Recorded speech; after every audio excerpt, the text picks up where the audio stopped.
तो पुण्यात्माओं, यहाँ भगवान ने अपनी महिमा बतानी पड़ी, इस दास ने भी अपना बतानी पड़ी कि मैं उस कबीर का दास हूं जो सारी सृष्टि का मालिक है, और वो ज्ञान और सतगुरु आज ये दास ही है।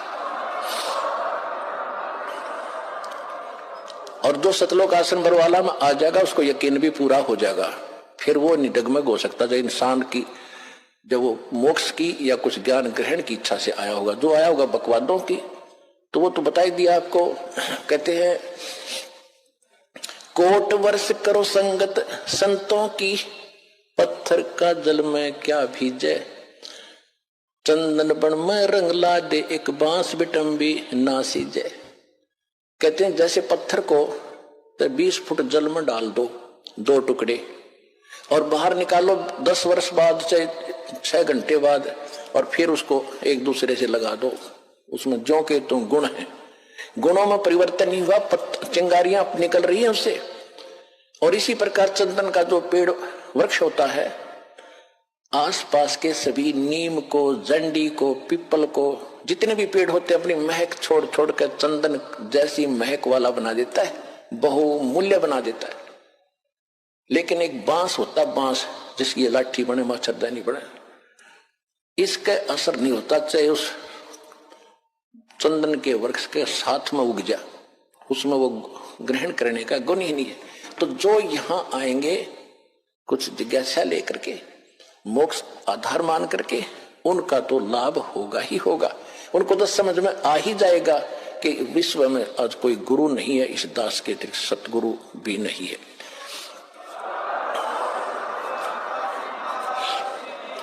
और जो आए होंगे उस पत्थर जैसे, बांस जैसे व्यक्ति हैं, उनका असर होना ही नहीं।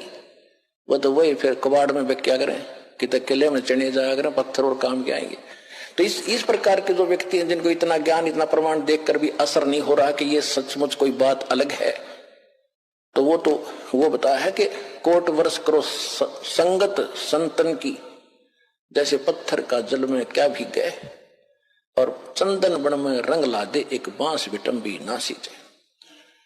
तो इसी प्रकार परमात्मा ने बताया कि देखो ये आ रहा तुम्हारा भगवान, और तुम वेद पढ़ो और गीता पढ़ो और पुराणों को सत्य मानते हो। और पुराणों में ये लिखा है, वेद में कहीं लिखा है, श्री देवी पुराण के अंदर 5वें स्कंद में 414 पृष्ठ पे ये लिखा वेद व्यास जी ने कि सतयुग के ब्राह्मण वेद के पूर्ण विद्वान होते थे और दुर्गा की पूजा करते थे, खाक विद्वान थे वह। वेद में, गीता वेदों का सरल रूप समझ लो, ये तो आप आम जानते हो, आम हिंदू समझ सकता, उसमें सरलार्थ भी है। कहीं है गीता में दुर्गा की पूजा का प्रावधान? नहीं। इसमें मंत्र गिन के 3 दे रखे हैं। मेरा तो मंत्र है ब्रह्म हूं मैं, श्री कृष्ण में बोल रहा है। और एक पूर्ण परमात्मा जिससे पूर्ण मोक्ष होगा, उसकी भक्ति करने से दोबारा जन्म नहीं होगा। मेरी भक्ति करेगा तो मेरा भी जन्म तेरा भी जन्म सदा रहेगा, परम शांति नहीं हो सकती। वही वेद बताते हैं। वेदों का जो का तो सारांश है, ये छोटा सूक्ष्म रूप है कई वेद इस गीता में दुर्गा की पूजा। वेद सतयुग के ब्राह्मण वेद के पूर्ण विद्वान होते थे, वो दुर्गा की पूजा करते थे। गांव गांव में मंदिर बनवाना उनका उद्देश्य था। ये मंदिरों का लठी ननगढ़वा रखा है नकली पर ब्राह्मण को और वेद के ज्ञाता को, अब पत्थर पुजवा कर मार दी, सारी दुनिया भूत बनवा दी। परमात्मा कबीर जी यही बताते हैं, वेद पढ़ने पर भेद ना जान, ये 5 पुराण 18। और फिर पत्थर की पूजा करवावे, मंदिर बना, उसमें शिवलिंग दरवा दिया, विष्णु जी की पत्थर की मूर्ति दरवा दी, कृष्ण जी की दरवा दी। खाक पढ़े वेद तुमने, क्या पढ़े पुराण? तो उसमें परमात्मा ने कहा कि ये आ गया तुम्हारा ये भगवान, और तुम इसको निराकार बताते हो। कहा कि तुम जाओ यहां से, क्योंकि काल ने एक फिक्स टाइम का रखा है। काल का दूसरा अर्थ समय भी होता है। तो यहाँ का जो समय है वो निर्धारित है, इसमें कोई परिवर्तन ना वो स्वयं कर सकता, ना किसी और संस्कार में कोई परिवर्तन इसका देवता कर सकता। ये काल भगवान काल है, जो यहाँ का मालिक भगवान तो नहीं है, यहाँ का स्वामी है, ये भी काल है। और यहाँ जो समय निर्धारित है, ये भी समय भी काल कहलाता है। ये दोनों के दोनों परमात्मा के कबीर साहब के अधीन है, उसके हुक्म के शेष चलते हैं। तो वो जो काल ने समय फिक्स कर रखा था कि इतने समय में ये तपस्शिला पर भुनकर सभी प्राणी अपना गंध इसमें छोड़कर अपने आप उड़ जाते हैं, वहां से निकाल दिया, एकदम जम पाता है, जो भी खाली होता जाता है उसको ऐसे फेंक देते हैं। तो एक दिन में सारे पहुंच जाते हैं। फिर वो धर्मराज के पास लाइन लग जाती है। वहां जाकर फिर उनको संस्कार वश अलग अलग, जहां जिसका जैसा, कोई स्वर्ग में जाओ, चाहे गधा बनो, चाहे कुत्ता बनो, चाहे राजा बनो, जाओ। वो क्रम फिर शुरू हो गया। तो वो जब तक नहीं, वो चला था इसलिए कि उस समय पूरा हो गया, वो जा चुके होंगे। परमात्मा ने कहा कि वो देखो दूर से आ रहा है और तुम उसको देखो, वो है तुम्हारा भगवान, अब तुम जाओ। तब परमात्मा ने उनको वहां से भेजा। फिर वो काल ने निकट आकर देखा कि ये आदमी कौन खड़ा है, मेरे इस स्थान पर तो कोई आ ही नहीं सकता। 21वां ब्रह्मांड तो दास ने आपको बता रखा है। 21वें ब्रह्मांड में भी एक ऐसा गुप्त स्थान है जहां तपस्शिला है। आप सृष्टि रचना के अंदर वो मैप देखोगे, चित्र देखोगे, उनमें समझ आएगी। जो हमें दास कई बार सत्संग में भी सुनाता है, पुस्तकों में बच्चों ने, भक्तों ने लिखा हुआ है उसको। तो वहां कोई नहीं जा सकता उसके अतिरिक्त। तो वहां उसने देखा दूसरा आदमी कौन आ गया। फिर ध्यान से देखे तो जोगजीत खड़ा है। उसको ये मालूम था कि जोगजीत भाई मेरा पिता का पूरा आज्ञाकारी है, पूरा कृपा पात्र है। पिता माने सतपुरुष कबीर साहब का। और ये वैसे नहीं आया होगा, या तो कोई संदेशा लेकर आया है, मुझे कोई और सजा सुनाओगे, मेरे से कोई गलती तो रोज जाकर रही हो, या बकवास देकर रखी इसने। फिर भी हिम्मत सी करके पूछा और कहा कि क्योंकि जब इसको ने सतलोक में गलती की थी ज्योति निरंजन ने, काल ने, तो जोगजीत रूप में आकर ही परमात्मा ने उसको 21 ब्रह्मांड समेत और दुर्गा समेत, और दुर्गा के अंदर सभी आत्मा परमात्मा ने फिक्स कर फीड कर दी थी, भर दी थी, जिन्होंने इसके साथ आने की स्वीकृति दी थी। तो इसने वहां दुर्गा के साथ बद व्यवहार करना चाहा, इसकी बेइज्जती करनी चाहिए थी, या उसके मुंह में समा गई पेट में मुख्य माध्यम से। तब परमात्मा ने आके इस काल के पेट से निकाली, और दोनों ही दंडित अपराधी हो ही रहे थे, हम भी, दुर्गा भी, काल भी। तो काल जो अपराधी बन गया कि उसने वहां गलत कर दी। ऐसे पवित्र स्थान में एक देवी लड़की के साथ बद व्यवहार करे, फिर उसको वहां से 21 ब्रह्मांड समेत भेज दिया, निकल जाए उसे। उस समय इसने हाथ जोड़े जोगजीत रूप में कि माफ कर दे, मेरे से गलती होगी और मुझे यहीं रख लो, पिताजी से प्रार्थना कर दो। तो बोला भी प्रार्थना मैंने कर ली, आप जाइए यहाँ से। जबरदस्ती 21 ब्रह्मांड समेत इसको यहाँ 16 शंख कोश की दूरी पर भेज दिया। एक कोश में 3 किलोमीटर होते हैं लगभग। 48 शंख, नील पद्म शंख, इतने किलोमीटर दूर ये 21 ब्रह्मांड आ गए।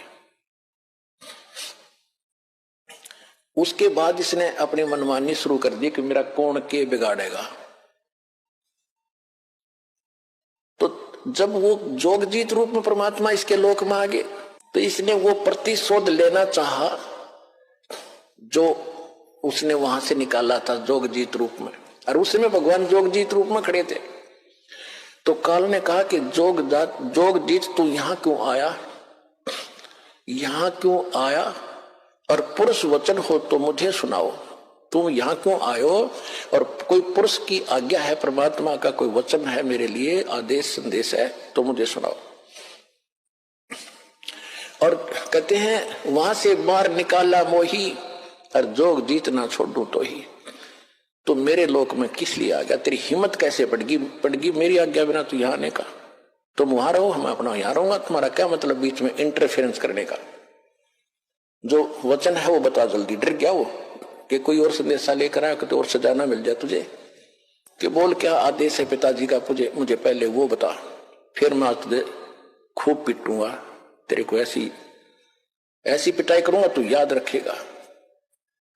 तो जोगजीत रूप में भगवान ने कहा कि सुन ले परमेश्वर का, पिताजी का आदेश, तूने उसकी आत्माओं के, ये तेरे भाई बहन हैं जो तेरे साथ आ गए। अरे नालायक, इनने तो तेरे ऊपर विश्वास किया, तूने इनके साथ विश्वासघात किया, इनको कंगाल कर दिया। इसने क्या जुल्म कर रखा अपने साथ, इसने ऊपर एक महास्वर्ग बना रखा ब्रह्मलोक में, और उस महास्वर्ग के अंदर इसने अलग से नकली लोक बना रखे, सतलोक, अलखलोक, अगमलोक, अकैलोक। जो ये ये राधा स्वामी वाले जो करते हैं ना, ये ढोल पीटे हैं, ये तो इस नकली लोग की भी इन पूरा ज्ञान को ना काल के लोग झूठा बना रखा है। नो की नो नकल ऊपर की दुर्गा से करवा ली इसने। तो परमात्मा ने कहा कि तुमने इनकी क्या हालत कर रखी है। परमात्मा ने कहा कि तू, ये तेरे भाई बहन है सारे, अब निकम्मे तेरे पर विश्वास करके आ गए तेरे साथ, तो ऐसा जुल्म। तो इसने क्या कर रखा है, वहां ठगता है आपको। आज आपको ये बताया जा रहा है कि आपको कैसे लूटा जा रहा है, कैसे आप ही भिखारी बन गए। पहले जब वहां से आए सतलोक से, तो आप पुण्यों से भरपूर थे, आप एक बहुत साहूकार के बेटे थे। पहले राजा लोग जो होते थे, उनकी बेटे और बेटियां जो धनी राजा होते थे, सोने के हार, सोने की जूतियां, सोने के, यहां तक जैसे अपना राजस्थान में देखे होंगे अभी तक पहनती माताएं चांदी के पहनते, वो सोने के होते थे। और कपड़े सुंदर, उनमें भी हीरे मोती जोहरा जड़े होते थे। और वो ऐसे हम वहां थे, भक्ति से परिपूर्ण सेठ थे, सारी सुविधाएं प्राप्त थी। अब हम आगे उन सारे आभूषणों समेत, यानी सारी भक्ति समेत इसका साथ भाग्य। जैसे एक अमीर सेठ की लड़की उस उन्हीं के एक नौकर के साथ भाग गई, हमारे साथ वो बनी हुई है। अब ये उस भागने से पहले उनके जो चल रहा था विचार विमर्श, उनका पता माँ बाप को लग गया। बेटी को समझाया, बेटा यो बालक और ये तो नौकर है, और तू कहाँ की किसकी बेटी है, कुछ आंख खोली, अच्छी बात नहीं, तुझे बहुत दुख हो जाएगा। माँ ने भी समझाया, बेटी बड़ा कैर टूट जाएगा, हम तो शादी कर नहीं सकते, तो इसके साथ जाएगी तो बहुत दुख पाएगी। समझा दिया, हम को नहीं जाऊंगी, नहीं जाऊंगी, ऊपर से तो ऐसे करगी और पीछे से सारा आभूषण लेकर भागी। अब वो था शराबी को, अभी बकवादी आदमी जाकर अपना रहने लगे कि वो जो सारा वो लेगी थी धन, पहले तो वो खर्च करवाया, शराब पीवे, उन्हें पीटे छीते, वो जान जो गिरी ना वापस। फिर वो मजदूरी कर रही थी, 2 बच्चे उसके साथ थे सड़क के ऊपर। ये दास उसमें वहां जेई था, नौकरी कर रहा था। हमारा दूसरा विभाग था, सड़क पर और काम हो रहा था, वहां हम बैठे थे एक वृक्ष के नीचे। वो माई रो रही थी। मैंने पूछा, बहन क्यों रो रही है, क्या बात होगी। उसने फिर अपना सारा दुख बताया कि मैं एक बहुत बड़े सेठ की, साहूकार की बेटी थी, और जो मेरा पति है ये वहां नौकर था, और मेरे माँ ने बहुत समझाया मुझे, मेरा अकल नहीं आई, मैं इसके बाद तम आके इसके सारा धन लेकर भाग गई। बहुत सा धन, पहले तो धन खर्च करवाया मेरे से, मारा पीटा, 2 बालक हो गए। अब भी शराब पीता है मुझे, मैं नौकरी या मजदूरी करती हूँ, जाते इनको छीन लेगा, टाइम पर टूक भी नहीं है, रो रही अपने कर्मों को। अब जब तो हमने थोड़ी सी सिंपैथी हुई, भाई हम क्या कर सके, हम भी रोजी रोटी वाले आदमी, हम तो आपको क्या दें बेटा, हम भी कुछ ज्यादा ध्यान नहीं दिया। दुख जरूर होता है ऐसी सुनकर कथाएं। तो अब मालिक का ज्ञान होने के बाद अब पता चला हमारे साथ ऐसा बना, अब ये हमें लूट रहा है, सता रहा है, हमारी ब्रेन माटी कर रहा है, मजदूरी करो, लाओ कमा कर मैं खाऊंगा। कैसे? आप पहले तो धन लेकर आए थे अपने बाप से, वो तो इसने महास्वर्ग में आपको वहां रखा ठाठ से, और आपके उस पुण्य के ऊपर इसने कमीशन रखा है, होटल बना रखे है अपनी, वहां बना खूब बढ़िया साजबाज, किसी में 25% कमीशन देता है, और पैसे जो वहां खाने पीने के ठाठ हैं, विमान है, वो आपकी पूंजी खर्च होती है। जब वो पूंजी समाप्त हो जाती, आपको पृथ्वी पर पटकता है कि फिर पुण्य कमाओ, फिर पुण्य कमाओ, फिर कहां स्वर्ग में आओ, वहां खत्म करो, फिर पाप भी साथ बनते हैं, यहां पर नरक में भी जाओ, जैसा करोगे वैसा ही फल मिलेगा, यहां कोई परिवर्तन नहीं है। अब परमात्मा ने आके बताया, ओए होए, परमात्मा ने कहा, रे जालिम, ये जुल्म कर रखा है तेने, हैंड टू माउथ कर दिए कि सेठ के बेटी बेटा बेटी थे, और तेने के जुल्म कर रखा है, इनसे मजदूरी कराता है, मौज तू मार रहा है, तेरे देवता मार रहे हैं, फिर माँ विष्णु महेश क्या है, ये भी आप कमाई कराते हैं तुमसे, इनके लोक में गए, स्वर्ग में तुम्हारी पूंजी पुण्य की खत्म हुई, इनका कमीशन फिक्स्ड है, पैसे तुम्हारे होंगे, सब होटल खोले बैठे यहाँ पर किस कंगाल देश में, लोक में, 21 ब्रह्मांड के अंदर, फिर वहां से खत्म होते, फिर जाओ नीचे, जबरदस्ती फेंक देंगे, एक दिन भी ना रखे। विष्णु अपने घर में, अपने श्लोक में तो कितना प्यारा लगता हो तुम्हें, कौन खत्म हुए, फल भाग यहां से, कौन रोक का बीमारी ने। तो तुम कहां उठोगे, उस अपने पिता के घर पर जाके, वहां फिर कोई नहीं आपको भगाएगा, सीने से लगाएगा, सारे सुख देगा, उस सतलोक चलो।